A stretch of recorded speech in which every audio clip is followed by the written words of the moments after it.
Welcome back, ladies and gentlemen, to the Mail Right Show. It's episode number 357, and John and I are both back from vacation.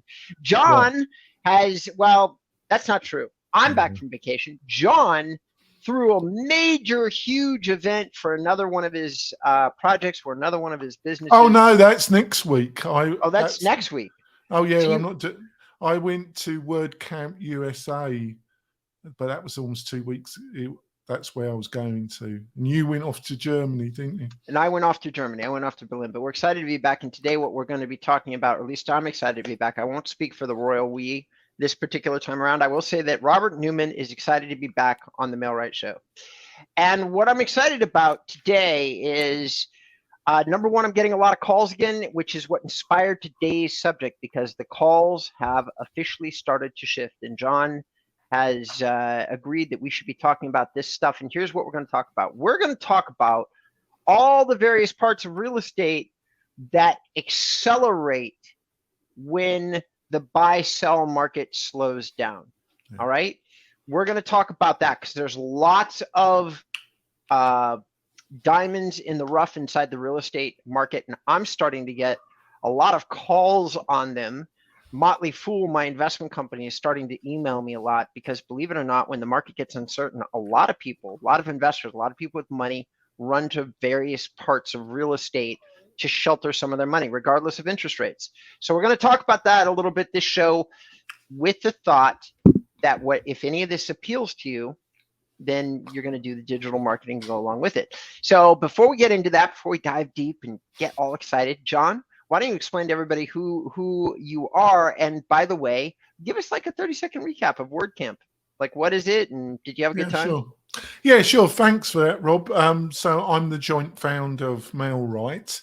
We're a boutique real estate agency and platform. We build semi or full custom websites on WordPress. Plus, we've got a suite of tools that will help you get digital leads online and market to them.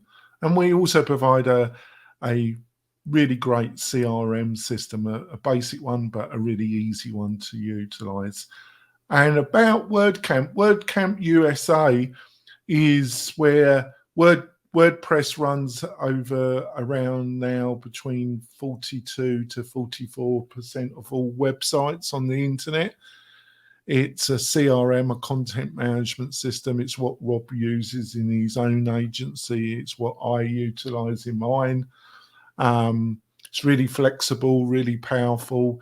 The WordCamp US is run by the company that is behind WordPress, which is a company called Automatic, founded by the joint founder, the joint individual that developed WordPress, Matt Melweg. He owns Automatic, and he has the copyright of WordPress.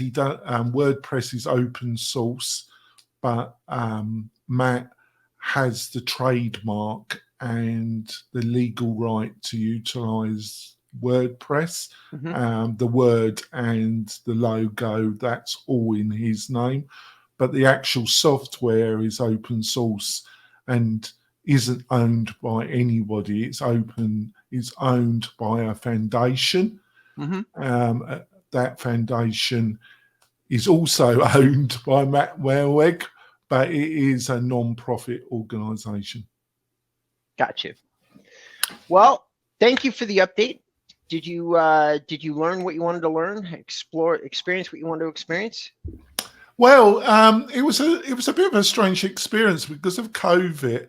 Normally at this event, it's a kind of quasi trade show, but also a public where developers, copywriters, content writers, all sorts of people, general public, and it's normally between 2,500 to 3,500 people go to it.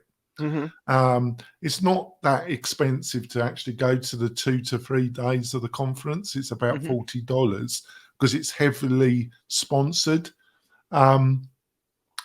But this year, because of COVID, they limited the seats to only 650 people. And it was practically a trade show. It was just all the people. There was a vendor hall, but basically they were selling to one another. But it was, in some ways, it was quite good for that, because it was much smaller and it was just people who are selling plugins, themes, services. So it was much easier to meet people and have meetings. I did about 16 to 17. I was a official media partner of the event. So I took the opportunity to do about 17 interviews over the 3 days. Little miniature interviews, about 15, 20 minutes each. And then I partied afterwards. I went to When you say many interviews, are you saying you're interviewing employees? Or are you saying that you were giving interviews to media outlets or bloggers or whatever? To vendors, to people, to people that I invited that were there, and we had a chat about WordPress, about their business, and I pushed it to my WP Tonic YouTube channel and my LinkedIn page and various other outlets to put. Right? Huzzah! All right. Well, that sounds really cool. And I had a lot of fun in Berlin, but guys, I'm not gonna bring you up to that because it wasn't even remotely work related, and I'm not gonna get into it. So I don't have all the great. But it's more interesting than what I've just said. Well, it might. Boy, oh boy, is that subjective. Okay, so moving on. Here's what we're going to talk about today. Today we're going to talk about, probably briefly, based on the available time that we have left, but we're going to talk about. We're going to talk a little bit about the shining stars inside the real estate industry, and I've been starting to get a lot of calls from these people, like REOs and short sales and bank affiliates and master plan community people. And here's why. Here's why everybody is either gearing up, getting out in front of what they perceive to be a market shift. There's almost nobody left, and I want to see if you would agree with me, nobody left in the US that is now saying the other shoe has dropped. The Fed seems to be intent on raising rates. Like, again, most real estate salespeople that I know, which I know thousands upon thousands, are sitting here going, the market is changing, things are changing, right? Do you agree with that? John, are you getting the same information from the real estate people that you're talking to? Oh, I would say there's no doubt about it, but we had some private conversations, and I was quite pessimistic over a year ago, wasn't I, about where the market was going. And I was very pessimistic about Zillow and Redfin and Open Door. I've publicly stated that I consider Redfin, and I wasn't very polite about my views about Redfin, but there we go. Let's leave it at that. Let's keep it family friendly. Let's keep it family friendly, shall we? Correct. So, ladies and gentlemen, here's the sections of real estate that do get exciting when the market gets uncertain, because people don't stop buying and selling real estate. That is a misnomer. And just because John and I are talking about being pessimistic does not mean that there's a lot of activity inside the real estate business, and that there isn't. There is right now, if you consider this a calm, as it calms down towards the end of the year, I also think it's a calm before a certain kind of storm. Is it a calm before the storm of the first-time home buyer getting in the market? No, this is a bad time for that person. There's a few really bright spots out there, these minority loans that are happening, and I know some of you are really tuned into those, and that's a couple of bright spots for the average person buying a home. Now, who is sitting on the sidelines waiting to make shit happen? Your people that already have wealth, or some degree of wealth, a few $1 million at least, okay? Parking your money in real estate during an uncertain market is literally one of the top strategies of serious investors. Would you disagree with that, John? is, well, it's all about timing, isn't it? It's all about timing. If I would say I think it's statistically proven that 90% of millionaires in the US made their money out of real estate investing. Right. But it's all about the timing, baby. It is all about the timing, and it sure is looking, as more and more people are sending me emails saying that they've decreased prices, it sure does look like pricing is starting to get interesting. But is pricing starting to get interesting for most people with money in the mid-markets? Nah, they don't care. Yeah. Where does movement happen? The last time the market slowed down, Christoph Chu and I noticed that at a certain moment, there was major movement in the $5 to $10 million luxury space. There is a certain level of buyer that will literally come in and scoop up properties in cash, even if they don't necessarily have the reason to purchase. You hit a market condition. Can I say something quick? I think I just want to see. Well, you say very little quick, but sure, you can say something. Well, I'll try and make this quick. I've noticed. I just want to see if you think I'm correct about this. There's certain areas in northern Nevada where I live, where the property is normally extremely expensive, and not many properties come on the market. And when they do, they normally sell well over normal listed value. There's a small town village called Genoa. There's certain areas in the Reno area. There's certain areas in Lake Tahoe where the properties come up. They very rarely come up, and when they do, you normally pay well over what you should to buy it. And what this is, that's probably when more property will come up, and when it does, there will be opportunities to get it at a reasonable price, put it that way. So mid-level luxury, for those of you who are listening who consider yourselves to be serving the top 2 to 5% of your marketplace, now is the time that you should be thinking about crafting strategies. And the way that I would be crafting those strategies, because we are a digital marketing show, we are a marketing show, the way that I would be crafting those strategies is I would be specifically talking about them on my social media, mid-level luxury, sound smart, get out in front of that market segment. That's one market segment. Just get out in front of it. Say, these are the homes that we're looking at. These are the homes that I'm going through my database of past buyers and sellers and looking for movement there. People that may have bought at the height of the other market that now have to move the home at a slight loss or a significant loss for whatever the reason. Some people bought during the pandemic because of work rules that got changed. Certain people at levels like the average engineer here in California working for Amazon or Disney is making 180 to 225 per year. So those people made assumptions, moved out of the state. I know at least one person of my personal acquaintance that has to move back into the state because the work rules that he worked out of the state, that he moved out of the state under during the pandemic, they changed. And then they told him that if he stayed where he was at, he was going to take a significant pay cut. They called it a cost of living adjustment or something like that. And so he, faced with, oh, I'm really not going to make that much more anyway, he's moving back. That's the bottom line. So that's one segment. Another segment, ladies and gentlemen, property management and leasing. These are usually very unpopular topics inside the real estate space. But ladies and gentlemen, there's a few different ways that we can get in touch with investors. Now, investors are going to be a big part of this conversation, big part of this podcast, a big part of this show there, which I'm going to get into. You know what? We're going to go to a break and I'm going to finish out my thoughts about investors. So ladies and gentlemen, do us a favor, wherever you're at, go ahead and like or thumbs up the show. If you're on we push this podcast out to a lot of different places.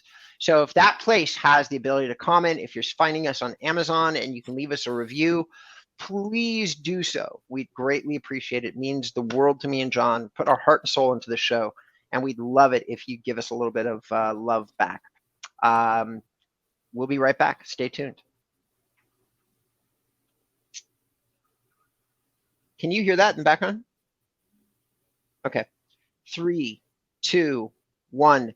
Welcome back, ladies and gentlemen. We're back with the Mail Right Show. John and I are super excited to talk to you. Before we went to the break, I started talking about one of the main markets that you want to try to appeal to, no matter what level of real estate that you're in, is the investment market. A lot of like real estate people and the average citizens are complaining about the Airbnb revolution, which is very much going to be in place as the pandemic lightens up, and it's going to ignore the market conditions. In other words, doesn't matter what the interest rates are. A person that's buying a home for an Airbnb is going to buy that note no matter, like, at any price, because especially since there's been an inventory shortage. So as inventory comes up, some of you are going to notice, like Indianapolis and other markets that are kind of surprising. There are major second home markets, major investment markets, major Airbnb investor markets. How do you get in front of these people? How do you advertise to them? Well, the answer, at least partially, is putting a property management flag. If your business starts to slow a lot and you're looking for ways to increase your revenue and stay working inside the real estate space, property management, leasing homes. A lot of luxury agents in LA have already pivoted to the $30,000 or $45,000 a month lease. I have quite a few clients who are moving a few of those. As people are sitting here treading water waiting for the market to change, that doesn't mean that people that have the money are stopping leasing a property. They're out there leasing a property. So what does that mean for the agent who's like trying to figure out how to make revenue? Well, if you're selling a $30,000 or $45,000 lease, you're making 10 or 20 grand, like on the commission side. Plus, you're probably making about $5,000 a month off the lease. So every single, especially if you've signed an agreement that says that if that person who's leasing the property has a problem, they call you, the real estate agent. For those kinds of agreements, most of the agents that I know that writing those agreements are literally making between $2,000 and $5,000 a month. So you only have to do 2 or 3 of those in order to actually make a fairly decent stabilizing income inside the real estate space. Property management. None of us really want to do it. I get it. So if you're listening to this show and you're going, oh my sweet Jesus, why would I want to do that? There's a way to do property management, especially if you're dealing with the Airbnb investors, that I find to be kind of interesting. That way is to set up a process in which you essentially pay another standalone service. You attach a very small pad between you and them and become the person that is getting the call from the client. That's what your job is. You get the phone call. But you can advertise that you're an Airbnb concierge investment advisor. This is, why do I keep hammering away at this? John, do you have any idea? Well, because there's a lot of people looking at that particular part of the sector to invest in. So Airbnb's numbers are going up dramatically every month. All the investment services and advisors that I follow are talking about Airbnb a lot. I've been using Airbnb. People are coming off the bench to travel and are using Airbnb. The unit that I stayed in Berlin, John, had been off the market for 2.5 years. I was the first person to get back in it. And that's not uncommon. People are starting to come around and resume their pre-pandemic behavior, both on the travel side and the property leasing side. Now, as the market heats back up, there were a lot of people that got stuck holding the bag during the pandemic. A lot of entrepreneurs had built up major businesses with Airbnb and they suffered. But that doesn't mean that they went out of business entirely. They've been sitting on the sidelines waiting for the green light so that they can rebuild those businesses back up. That's where the local market for real estate agents comes in. People buying, selling, moving, leasing homes, especially in that second home market. There's a lot of business there, even in the really traditionally unexciting Midwestern markets where you don't perceive them in your brain as a tourist destination. Well, all sorts of places have been becoming explosive growth market due to remote work. Like I think even Reno is growing way fast. Well, Reno has Tesla, so never mind. Take Reno out of the equation. But I've been talking to some people like in Wellspring, Ohio, and they're talking about getting a lot of transplants. Tubac, Arizona, again, a massive amount of transplants. Both these cities are a ways away from any major metro place. They have decent internet. That's it. Like Tubac is 5,000 people. So people are really starting to stretch their wings and look into places that would surprise you. So if you're listening to this show and you're sitting here going, well, Robert, I don't know that I live in a super exciting marketplace, you might very well be the person that I'm speaking to today. What do you think, John? If you had that, let's do a fun experiment. John, let's pretend that you weren't already a remote worker and you could just pick up and live wherever you want to, which obviously you do. You chose Reno. Why? I don't know, but you did. And so you chose Reno. But let's just say you're going to do it all over again, right? You're going to do it again. You can work anywhere in the world that you want. And you're going to look for a beautiful spot that appeals to you personally at a decent cost. Would you consider like just picking up and going someplace else? Like, and if so, where would you go? Not Reno. Not Reno. Well, I probably would look, because I'm into skiing, so I probably would look at one of the. And I want to make it very clear, listeners and viewers, I'm not giving any investment advice here, nor is Robert. We are not investment professionals at all. So we are just giving our opinions. I've always liked capital cities, and the less well-known capital cities. And I live in Carson City, which is the capital city of Nevada, but a lot of people don't know that. And like Washington State, I think the capital city of Washington State is Olympia. And there's quite a few capital. Why I like them, they tend to be more stable markets because of the state workers that work there. They tend to be more secure. Carson City is a lot more safer than Reno because you got the Capitol Police, you got the sheriff, and you got the state troopers. All their headquarters are based here. You find that in other capital cities as well. So I think some of these capital cities that tend not always, but there's a lot of them. They're not the major city or metropolitan area in that particular state. And so Denver is the capital, but there's some satellite cities in the Denver area. I would probably, Washington's a little bit difficult because I'm not a fan of low cloud coverage because I lived in London, folks, and that's one of the things I wanted to get away from is like 5 months of low cloud cover with drizzle most days. Not that appealing. So Seattle isn't that appealing to me. And it can't be too hot, unlike Rob loves the heat. I'm English. If it gets into the middle to high 90s, I'm suffering. And if it goes above 100, I'm dying. So I don't want somewhere like Florida and humidity. Mixing a high temperature with humidity is bad news for me. I can't function, basically. So I didn't quite answer that, but I think I gave some useful information. Did I not, Robert? I think you answered the question double or triply over. So effectively, ladies and gentlemen, I'm trying to talk to you about creative ways to zhuzh up your real estate business and change your perspective. Listen, John and I have been chomping at the bit for the market to change, really.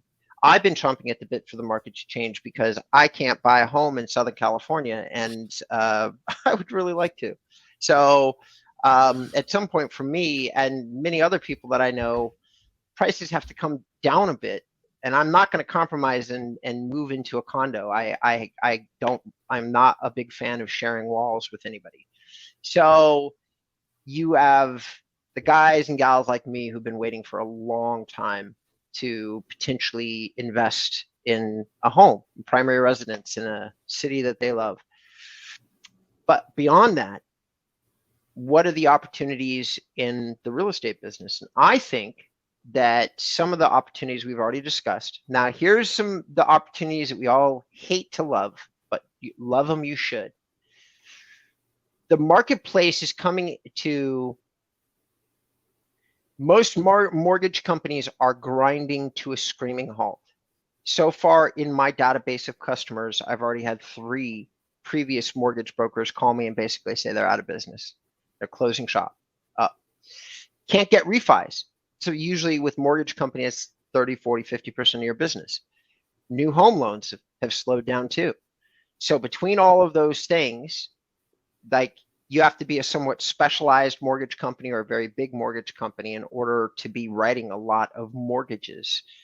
So a lot of that business is suffering, but it's temporary because eventually, as people realize they can't finance out, and no doubt that ARM loans are still popular, as the rate raises and you raise into a rate that will be 200 to 300% more than what it was when you took on the note, even wealthy people will start to back out of their loans. It is too much money. What does that mean? That means that short sales and REOs and all those things, they are going to be here, probably start in the first quarter of next year. So if you're listening to the sound of my voice and you have any kind of experience with bank-owned homes or short sales, any financial trouble related to real estate, right now is the time to start talking about it and sending out emails and hitting your social media with the occasional comment. Now is the time to start prepping and talking to people so that when it comes up to top of mind, you are the first person that they call or message. And of course, John, is there money in that business? Oh, no, not at all. So, sorry, that was English sarcasm. Sorry. Right. There's a ton of money in it. There's a ton of money in it. The paperwork is similar. There's obviously the stress of dealing with the homeowners. That's why a lot of people stay away from it. It's not very glorious business, but it's extremely profitable. And if you are an extremely resolution-minded person with an even temperament, oftentimes you can help people out in the most difficult point of their life. Like you're going to be somebody that can make a very complicated, very scary thing easier and less complicated. Which means that in my mind, when I look at that equation, I go, there's like an opportunity for success. So we've covered all the bases, John. I've covered the bases that I could think of just off the top of my head. Do you have anything that you'd like to add on the subject? Well, I think there's a couple of quick things. I think Starlink from Elon is changing the market, because with Starlink, remote areas that really, he's just announced that they're doing a partnership with T-Mobile. They're bringing that out. So if you have T-Mobile, this won't happen. It won't start rolling out until the end of next year. So this isn't on the radar now. But in the next 18 months, 2 years, I think it will change things quite considerably. So when you're in a remote area and you're with T-Mobile and it's starting to fail, you'll be able, automatically, you're going to be put onto the Starlink satellite system. And it's already on the West Coast to some extent. I think it is changing the market, because a lot of these remote workers, and a lot of them are being forced back into offices, or it's been utilised as a way of culling the workforce without actually making formal job cuts. They're just using it as a way of getting rid of some people. But this will change the market. To the other factor is the environment.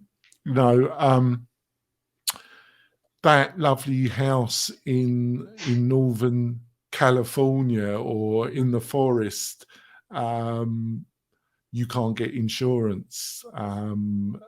These fires in Northern California, in Oregon, they're not going to get better. These floods, would I really want to buy a beach house in Florida?